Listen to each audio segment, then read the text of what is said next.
It's another day in America. Another day in America. Welcome to the America at 250 podcast, devoted to enabling us to see and feel America through the eyes and hearts of others, and as a result, take concrete steps to make America truly great. I'm Kevin Caldwell. And in order to pursue the purpose of this podcast, throughout the project, I'll be inviting a very diverse set of guests to share how they would answer what would make America great.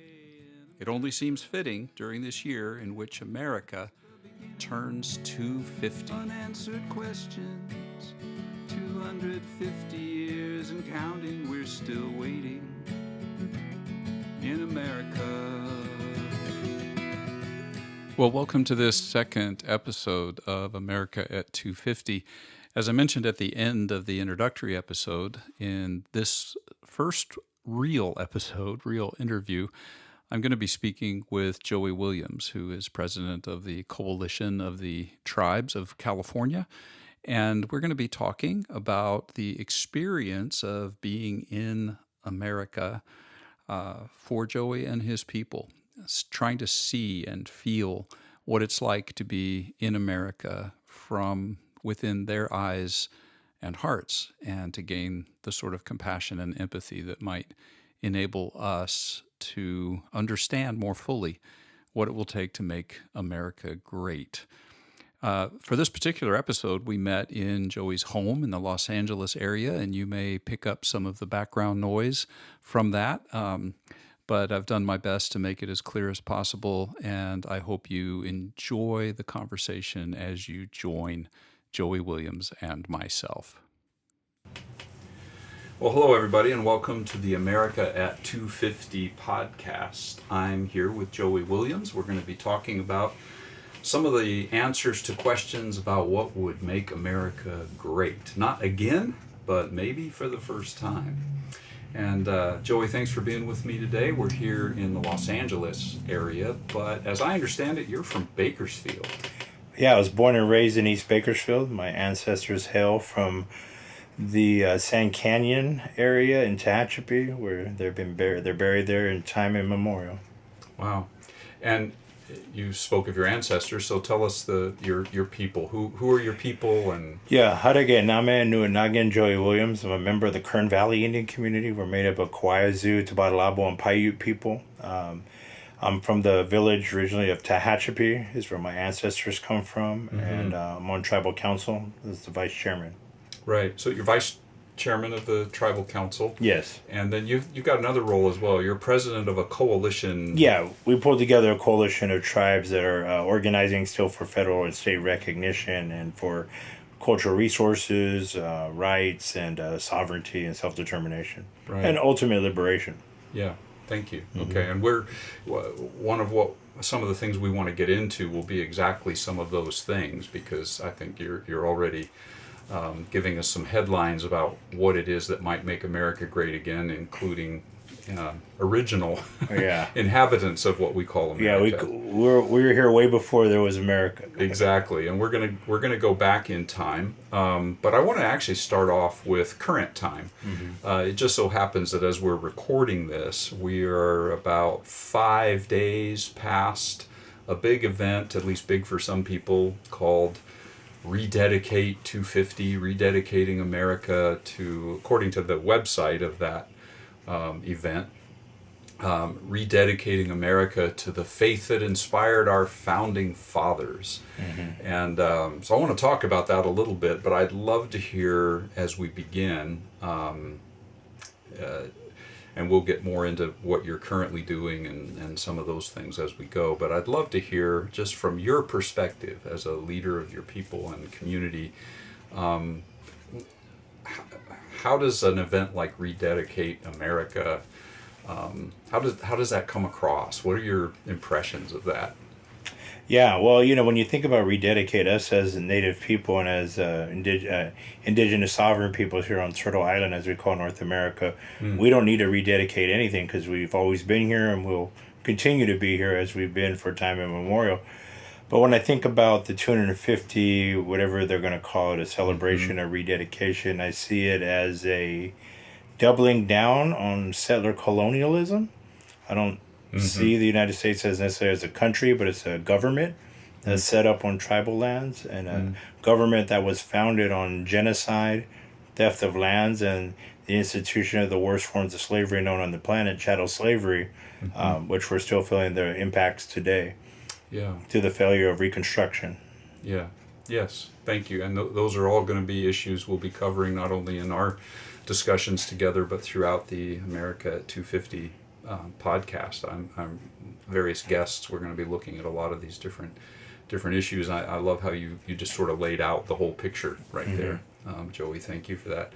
But obviously, the Rededicate 250. The reason it's rededicate is they're going back to a particular point in human history and naming that as a starting point. And also the 250 goes back to 1776, of course, and planting a flag literally and figuratively at the whole event surrounding the Declaration of Independence, which, as you and I've discussed even leading up to getting ready for this, Declaration of Independence already had major fault lines in that declaration that all are created equal. It was already very clear that this excluded certain peoples. It only meant for, white, straight men who were Protestant and who owned property.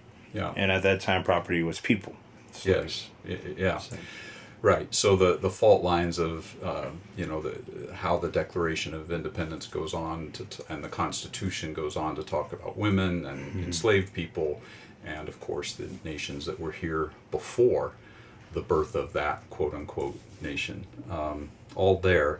And as I've been sort of getting ready for the whole podcast series, but also our conversation, simultaneously, and I think serendipitously, my wife and I have been watching some things on History Channel about George Washington and Thomas Jefferson, and kind of being reintroduced to some of the history we often aren't taught in white schools, about Washington's own wealth coming from land owned across the mountains where the British had said the colonies weren't supposed to go, but he was already getting wealth from that, and the Western expansion ambitions of the colonies. That was very clear in Thomas Jefferson's first in his presidency as well, and ways that he strategized to get more of the Western lands, which of course were already owned, quote unquote. I'm using that word in quotes because the whole idea of ownership, of course, is different.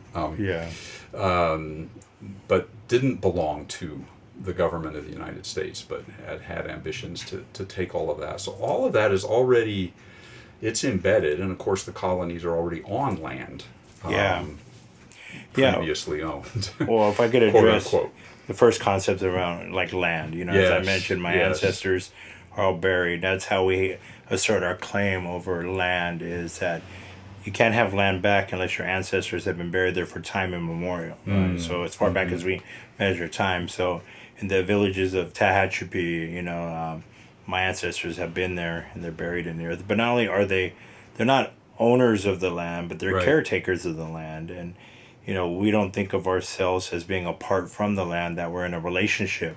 Yeah. Because if you think about it, back in the day, we would drink the waters from the springs there. We would eat the deer, the fish, the acorns that came from the land there, and then we would return to that land. Right. Our bodies would, and we were one with the land. So we knew exactly where all of our food came from. So we weren't just stewards of the land, we were part of the land. And I think that's where the concepts kind of get misconstrued between settler colonialism. When we think about a Declaration of Independence, is like you're declaring your right over sovereign lands that were unceded. When we say these are unceded lands, that means they were never given up. Right. There were treaties that were made and then they were broken, by settler colonial, by the United States, by Spain, by California. Right. Treaties that were made that were broken, and agreements that were broken. So there's been a history of broken agreements, and I think it's a conflict of values. Yeah. Where you have one set of indigenous people who have a set of honor and respect and warfare, and then one that's much more treacherous. And you think about George Washington, not just with his lands, but his Martha Washington was essentially his sugar mama. Yeah. She was already rich, and Yeah. he married into a wealthy family, and they bought a plantation that was on the native Right, lands and where they owned slaves. Exactly. And All that entailed. yeah. Mm-hmm. And upon his death, he had an opportunity to free his slaves, but he didn't do it because he didn't want Martha to be without the service of his slaves. And Right. I think eventually she set them free. But Mm-hmm. and we think about Thomas Jefferson, a much more heinous character in the history of the United States, is somebody who actually, trigger warning, sexually assaulted his slaves and had children with them, and Right. Sally Hennings, and Yeah, Hemmings. but at the same time, still talking about this concept of all men are created equal, and Yeah.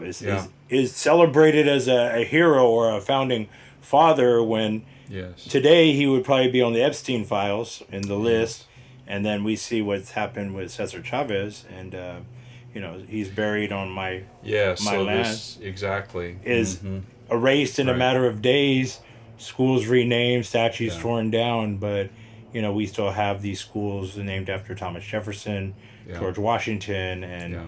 who have committed even more egregious acts. But when does that accountability happen Yeah. around taking down their names and their statues? Like, Well, you've touched on a couple of things that I think are really important that I want to explore a little bit further here. I have kind of an outline of topics, but I really want to pause on this. I had this wasn't necessarily in my overt, explicit outline, but it definitely includes topics I wanted to touch on. And there's two things in particular. One is what you termed values, and the values clash between even how and I'll just use the term European mindset viewed sort of land and ownership versus the nations that they were then encountering here, and two very different mindsets and concepts, and then you also brought up the kind of ongoing, lingering, what I've called fault lines. They can be called hypocrisies as well, of already in the Declaration of Independence, all men are created equal, except, and then how that fault line shows up again in some of the incidents you just cited. So we're as this is being recorded, we're right on the heels of women coming forward and talking about Cesar Chavez and sexual assault and that sort of thing. And we saw the immediate, as you said, reaction of erasing his name from buildings and highways and all sorts of things. We're right on the heels of women coming forward and talking about very similar things related to various people in the Epstein files, and yet there isn't that hurry there. So I want to kind of highlight as we're talking here so that listeners don't just sort of skip over the long history of these things, both of these things, the differences of how we view ownership and land, which comes into play not just in the origins, of course, and the history, but even when a question like reparations comes back up and restoration of land and that sort of thing. People, well, no, that's owned now by so and so or whatever. And then, of course, as we've said, the hypocrisy going on with political figures and the difference of how a Cesar Chavez is dealt with versus Thomas Jefferson or the Epstein files and current figures. So just wanted to kind of highlight that. I'm really glad you brought those up. And let's kind of probe back into the values a little bit. You mentioned a couple of really important things, and I think these are things that are still at the heart of issues that need to be addressed if we're going to see America become great in some way. So let's talk about this whole. You talked about where ancestors are buried and the caretaking of land and the connection with land and everything else that lives on and because of it. As we were getting ready for our conversation, you mentioned a couple of instances here in California where there's conflict going on over, for example, ancestral remains and where those are located and I forget exactly which all you mentioned. I think there was something in Santa Barbara. Yeah, Catalina Island, yeah. Pimu. Yeah, it's all over. I think first and foremost, when we talk about like land and this clash of civilizations and values, is that the way that indigenous peoples were matrilineal societies, and we had a female leadership, circle leadership that valued both male and female, but a lot of our decisions were made by the matriarchs of tribes, and when colonizers came and wanted to speak to the man in charge, they kind of just threw somebody out there and they never gave up their position. But when we also think about like colonial, I'm sorry, I refer to Yeah. Americans as Yes. settler colonial Yes. colonists, is that they don't value as much their mothers. They'll be easily to put their mother in a rest home, and even indigenous Latino cultures and stuff, you'll never see them putting their mother in a rest home. And it's Right. kind of like how we think about our earth as our mother too, and how easy it is to extract, like to ravage their mother. We wouldn't ravage our own mothers. Right. Why would we? So what makes it okay to do it to the earth? Right. With oil, resources, extraction. We've seen during the pandemic. Huge data centers. Yeah, we've seen during the pandemic that the earth will protect itself. Like people say, like, "Oh, we're destroying the earth." Like, no. Watch out. When you talk about time and like the history of humankind, you talk about 250 years. That's nothing compared to 3.8 or 4 billion years that the earth has been here. It's such a small blip, but the earth is not going to be destroyed by humans. Right. We may destroy ourselves, but the earth will remain, and the earth knows how to protect. Like our mothers know how to protect us. The earth knows how to protect itself, and during the pandemic, we saw how the earth protected herself. Yeah. And we had clear blue skies in LA. We had clear freeways. We had clean air for months, and that was the earth, I think, replenishing herself because of the amount of damage. And now we've kind of gone back to the same behaviors. So so I like to think about those things as we're moving into that conversation about how we honor and value our mothers. Right. And that was a big thing, and it's still a big thing as we move forward in healing. Right. It's like, how are we going to begin to heal? And Well, one last thing I like to please. bring up is that when we talk about making America great, I remember a time, and I hear of a time that the lands were great here in now called California. Right. It was October 10th, 1492. Before Columbus was found by the natives when he was lost. I love that. We had 190 autonomous tribal governments here in California that were fully functioned, sovereign, self-determined, and that lived in relationship between Utah and Mexico City, Tenochtitlan, for time immemorial, trading, intermarrying, and things we've done for thousands of years. But now when we think of the government that's here in place, they want to call these people immigrants, and they're not immigrants. They're indigenous people who are doing what they've been doing for thousands of years. And now all of a sudden you need a paper, and you have the people who came here illegally telling people that they're illegal. Right. And it's just a paradox. Yes, I think that you've touched on so many tremendous issues here that are very complex. One of them that I want to highlight, because in the conversation about what will make America great, even leaving off the again, in white conversations, those are almost always focused on what I would call socio-political things. Or economic things, improving the economy, housing, and those are all important things. You've touched on an element of it that is almost never in the conversation, which is how can America be great if our land isn't, if our environment, if our climate, if our water, if our air, that has to be part of the conversation. And that would, of course, be a very natural, automatic thing if your value system includes interconnection with everything, and not just human usage of land, which is much more of the sort of later European concept. Yeah, I always say the most powerful thing you can do is be indigenous. Mm-hmm. Because there's been so much that have been engineered, like me being in the foster care system, Okay. losing my language, tribe, and like Yeah. through the universe and creator still being here, Mm-hmm. and being who I am. Like they couldn't take that away from me because it's in my DNA. Right. So I always say the most powerful thing we could be is indigenous. The most revolutionary thing a native person can do is be indigenous. And when I think about the Mm-hmm. social political factors, like even with Epstein, the Epstein files are blue and red, Yes. they're and purple.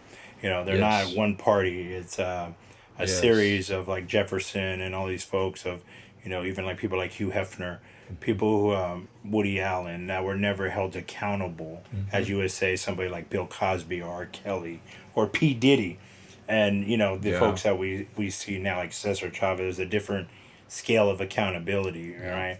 And when we think about like these best programs you're talking about, like housing and all that, I always tell my friends like, hey, you liberals have some really great ideas, Mm. but they're still rooted in settler colonialism, genocide, and theft of lands. Mm-hmm. Because you're talking about building housing on native lands Right. that you acknowledge in your words, but you have no intention of ever giving back.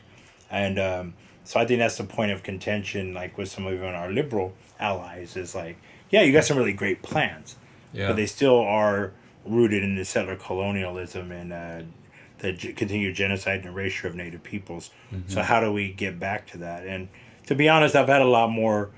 I've worked with conservative. I work with liberals, and sometimes working with conservatives it can be a lot more fruitful because conservatives tend Mm. to have a moral compass, and if you can, like with some moderate conservatives, you were able to hit on the values lines of their faith. Mm-hmm. Like we worked with Andy Vidak when he was a senator in Kern on healthcare for children when I was at Yeah. Faith in the Valley, and he voted for it. He voted for driver's license for undocumented. It's because we're able to work on the values piece of there in his That's district. really, really Yeah, interesting. and then Yeah. somebody like Rudy Salas, an assembly member, like we were passing SB 54, the sanctuary bill. He was on the fence. He Mm. didn't know if he was going to support it. So we showed up with about 40 people with collars, clergy, and Yeah. we did a sit-in his office. I see. Clerical collars. Yeah. Yeah, Clergy collars. Got yeah, it. and we Yeah. had to move him Yeah. Yeah. that way. A Democrat. So for us, it's not a matter of red or blue. It's a Right. matter. We have a principle we organize. We call no permanent allies, no permanent opponents. It's a permanent Mm-hmm. interest, and like us Yeah. as tribal people, like what allegiance do we owe to the Republicans or Democrats? Right. When we seen Andrew Jackson, who did the Trail of Tears, the Democrat, Yeah. Abraham Lincoln, the Great Emancipator, hung 38 Dakota men the day after Christmas, Mm-hmm. and the largest mass execution ever was Mm-hmm. indigenous people, and we've seen the worst of both parties. So Sure. where do our allegiances lie? And our allegiance should lie within our tribe, Mm-hmm. and what's kept us for all these years. Well, and I think too, if I can go back to the comment about the most revolutionary thing we can do is to be indigenous, and I know the context in which you're sharing that, but I think it can apply in the white context in the sense of, our indigenous nature is actually our humanity, supposedly, right? Yeah, And of course, we're in an era right now, and this has always been pervasive in humanity. But I think in the era of social media, the extreme divisive political climate that we're in on both sides, they've both got social media blood on their hands right now. But there's this dehumanization that we are doing with how we use language about each other. And ultimately that dehumanizes, I'm drawing on a Martin Luther King principle here, but it dehumanizes everybody. yeah, And so I feel like part of the path to, let's not even call it making America great, but just humanity great, is rehumanizing ourselves, which to me is another expression of the indigeneity, and not at all countering what you're saying, but kind of trying to add to it. And because there is something profoundly human about what you've described as the values of your people, in terms of ancestors, land, animals, plants, air, water. The whole thing is a very embodied humanness with everything. I think for me, it's like, we both lived before 9/11, so we remember the world before 9/11, but after 9/11, we were told that Muslims were our enemy. Right. That Arabs are our enemy and this and that. And over the years, especially, growing up in a Protestant household, church, being told that Catholics were different than us, so that we're the only group that's going to make it into this heaven. But I remember, and here's what's wrong with them, and et cetera. My time working in, faith-based organizing with, Faith in the Valley, Faith in Action, Kern County, I would sit at the 24th Street Cafe in Bakersfield with Imad Mirza, the head of the Shuri Council. I met Imad. Me and Imad would talk for hours. Yeah. I didn't want to leave. And he said, Joey, I would love for you to be Muslim. He goes, but I know that you're a person of the book. And for me, that's good enough, because if you follow the book, you're going to live a better life. But me and him had so much in common. We were family, but they were teaching us that, they're different. Yep. And we see that escalated now with that San Diego shooting and killing, is that it's gone to extremism. Where on both sides it shouldn't be tolerated, whether it's, against our Jewish community or it's against our Islamic community. None of it should be tolerated, but we see the extremes that it can get to when those things are brought to fruition.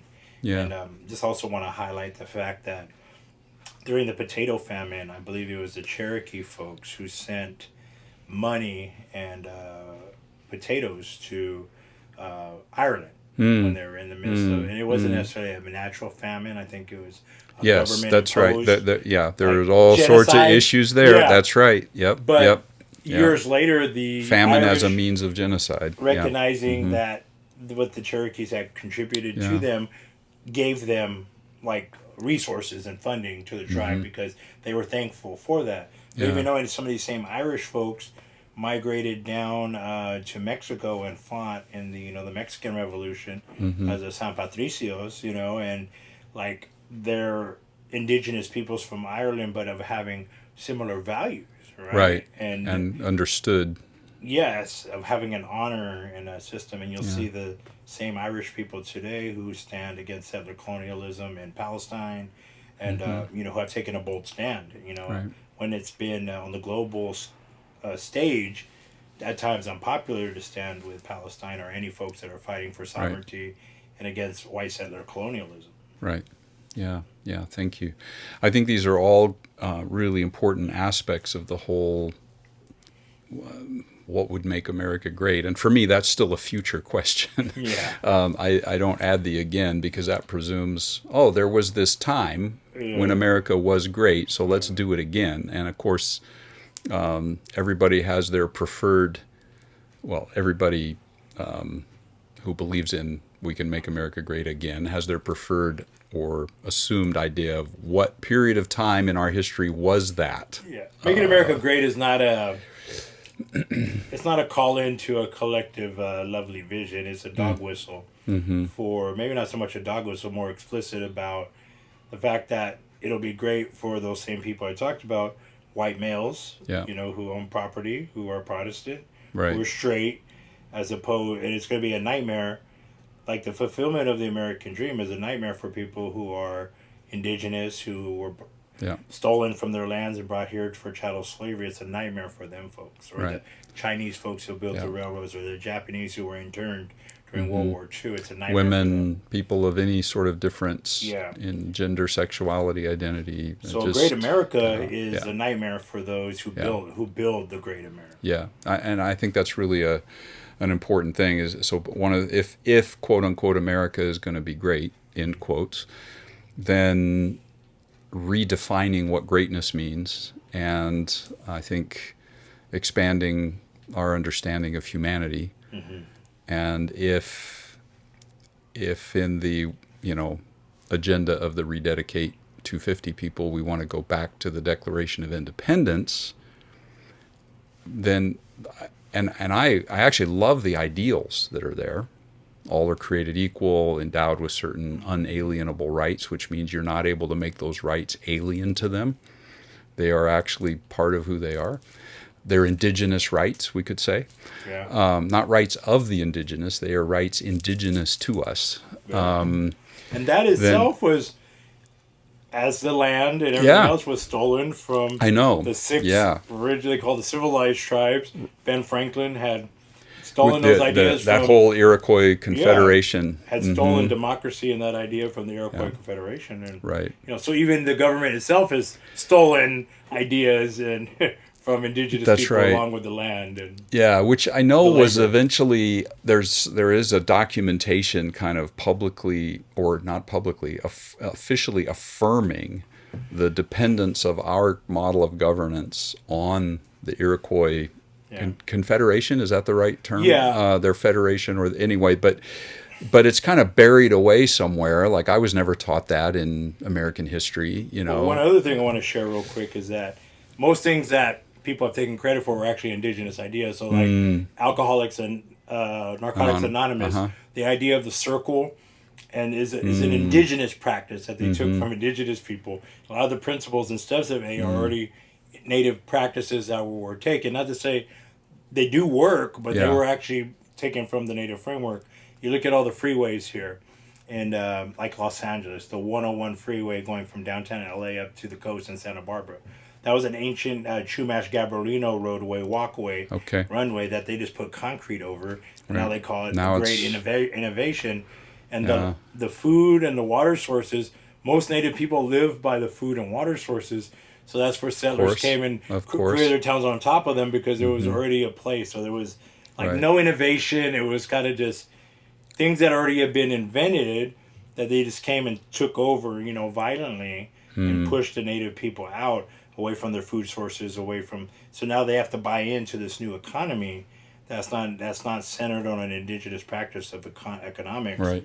But like destroyed our acorn trees, burned them down. They pushed the bison and the deer out, brought in the cattle that took over those grazing grounds that are not indigenous to the Americas. So there's really not this great innovation or this thing that people think, right? Which is kind of the propaganda around Rededicate 250, is that there was this big, enlightenment of settlers and European settlers into indigenous lands. But in all honesty, that first winter at Jamestown, the natives don't help settlers. None of this happens. Dead, none of this happens. So actually, when you think about Christian values, yes, the natives actually showed more Christianity and humanity to the settlers, because 2 years later they came back and exterminated the natives after they survived the winters and learned how to farm and survive on the land. So and that's where the values things comes in. It does. Again, I was just going to make that point. And I think a lot of if you start from a belief system, which is primarily kind of it comes out of the quote unquote Enlightenment in Europe and sort of the whole Greek philosophical tradition, which thought in terms of separation of mind from body, for example, and distinct categories, and Descartes' "I think, therefore I am," as opposed to "I am, therefore I think." The whole disembodiment and disconnection mindset of the Western European worldview, clashing then with and not even recognizing a clash with a whole other worldview that is connected, and therefore, of course, would help in a time of winter and famine. We're connected, right? We share this earth. Not realizing they're helping a society that is about to wipe them out. But the other thing I wanted to mention too, and I really appreciate, there's a vocabulary issue that I think I want to address, and you've referred to it fairly implicitly, but I want to make it explicit, and that's and I'm going to use air quotes, but people can't see this, settlers, right? Pioneers. We tend to use those kinds of words. We meaning my people. We use these kind of, if not positive, they're neutral, right? Yeah. You're settling, as opposed to colonizers, thieves, Yeah. whatever other terms we may use. Murderers. And I think it's really important, the words we use. Yeah. And really, that's what it's going to be. The 250 is a celebration of the violence that was perpetrated by white settler colonialists onto indigenous people, and how indigenous peoples were dehumanized, called savage, that they were a threat. And in all actuality, these white settler colonists are coming onto their lands. Right. Killing their buffalo, killing their building railroads to get across to settle Their land, right. these places that and what indigenous peoples were doing, what anybody would do, whether it's in Palestine or the Congo, is defend their lands. Yeah. Against invaders, and that's exactly what they did. Right. And then there was treaties made, and then treaties were all broken. Yes. There was 18 treaties that were made with indigenous native people here in California, and you'll read it in the book by Ben Madley, and all those were put in a drawer and never taken to the U.S. Senate to be ratified. So indigenous people think, oh, we have a treaty, and the government didn't sign it, so therefore it's not valid, which would have created reservations here in California. But by the time they got to California, they already learned their lessons, and we have it's documented that even the Nazi Third Reich learned from U.S. policy with Native Americans on reservations and the trains and all that on how to implement the final solution the concentration in Germany camps. by studying American policy. You know? So we see all these different things that happen. So, it's not like, I think the celebration would like to paint it like, oh, these poor white Europeans were forced off their lands because they were ostracized because of their religious beliefs. They were persecuted. Right. Then they came here, and the land was wide open, had been untouched. Well, that's because people who live here live in relationship with the land and preserve it. You know, and but now it's open for the as Columbus and would say it was right for to be overtaken. Yes. They were simple people. Right. That were easily become slaves. That's what he wrote in his journals, right? Yes. And then you have Bartholomew de Casas writing on the other side saying, hey, these are people, humans, made in the image of God. Right. And this, what's happening is wrong, Right. And Columbus went back to Europe, not celebrated as a hero. I think he committed another sexual assault when he was in Europe of a young woman and was ostracized by the monarchy and not celebrated. He died poor. But when they were creating this narrative of manifest the myth destiny, of Christopher Colombo became Christopher Columbus with the Christ in it, and now heralded as the white savior who discovered the Americas, even though he never set foot in North America. Is heralded as the founder of this whole continent when we had been here for thousands of years, time or more. So it's just we like to think that China does the propaganda, especially Mao Zedong in the 60s and all the red propaganda, but the U.S. government's a master of propaganda, and we just can't see it because we've been conditioned in a sense, like you said, you never learned this in the white schools or in the U.S. schools, rightfully so. Because it's or wrongfully so, understandably so. It's not teaching you truth; it's teaching you a narrative. That they want you to repeat that George Washington chopped down the cherry tree, or about honest Abe. Right. Well, how honest was Abe when he executed those 38 Dakota men the day after Christmas? The complexities of the human beings that we honor as our heroes is not allowed to come through. Or Lincoln saying, hey, if I could free the slaves, so be it. If I don't free him, I could give you, so do it. Knowing he wasn't the great emancipator, he was a politician. It was a very slow process for him to ever come to... But it was no moral compass. Oh, I'm a great emancipator, and I want to see. If you want to think about people like that, think about John Brown, who had armed insurrection to try to free slaves and black folks, and was executed as under treason. So for him trying to free black people as slaves, he was executed as a treasonous person in U.S. history. Well, what's interesting is there was a point during the Civil War when Lincoln and Frederick Douglass actually met. They had met a bunch of times, usually pretty adversarial, because Douglass was feeling like Lincoln was dragging his feet and not doing enough. But sounds like MLK and Lyndon Johnson. Exactly. Yeah. But 100 years later. but at one point, basically Lincoln proposes to Douglas the idea that, maybe John Brown had it right, and what if we organize, and he had a plan, and they followed that through. But he, at least in his case, he was he was learning. But yeah, I'm going to start kind of wrapping up this particular episode. We've started with rededicate 250. There was a redirect event as well that was trying to get people's attention off of what the rededicate thing was all about.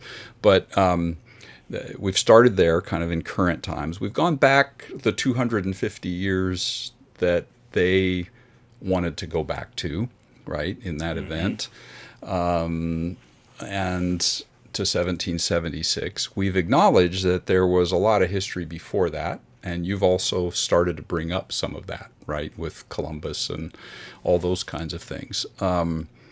And that's where I want to go in our next episode. I actually want to go a little bit further back. You mentioned a book just a moment ago, and just for our listeners, the name of that book is American Genocide, and it really focuses on the history in California. And so I think in our next episode, I'd like to go back and unpack some of the things in that book.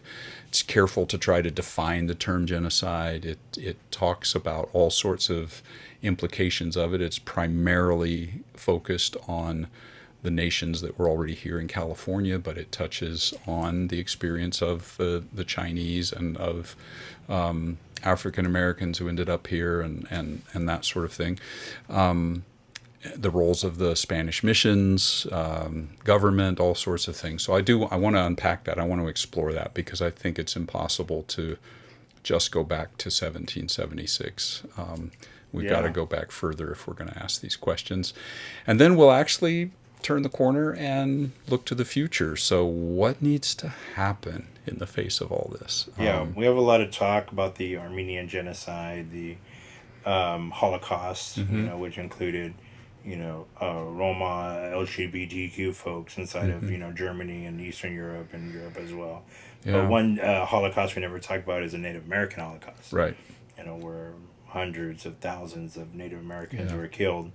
And be able to celebrate the 250th anniversary, and I think that's really like for me, it's like Jim Wallace, who over at Sojourners wrote a couple books. Yeah. One of the terms I told him was, the original sins of this country is settler colonialism, is genocide and chattel slavery of Native people. And until we address those sins as collectively, we're just going to continue to hide them. Yep. And I think that's when you bring up I'm not a Christian anymore, but you bring up the like David and Saul.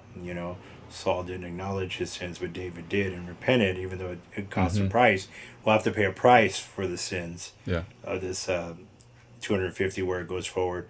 But also at the same time, if you get stiff-necked and you don't address it, there's a judgment that's coming, and it may not happen with this generation, but on the generations after, who will be feeling the impact of the actions of their ancestors and the atrocities that were committed here on Turtle Island. Yeah. Every effect has another effect. And, absolutely. So that's where we'll be going in the next one. We'll go back further in the history. We'll come back up to today, and then we'll be asking questions like, then what needs to happen? How do we face this? And so, Joey, thank you. Oh, you're welcome. Yeah, this is great. We'll see you again in the next episode. Great starting point, yeah. Yeah. You're very welcome. Thank you. All right. Thank you, everyone. Stay tuned. Maybe someday in America, another day in America, maybe someday in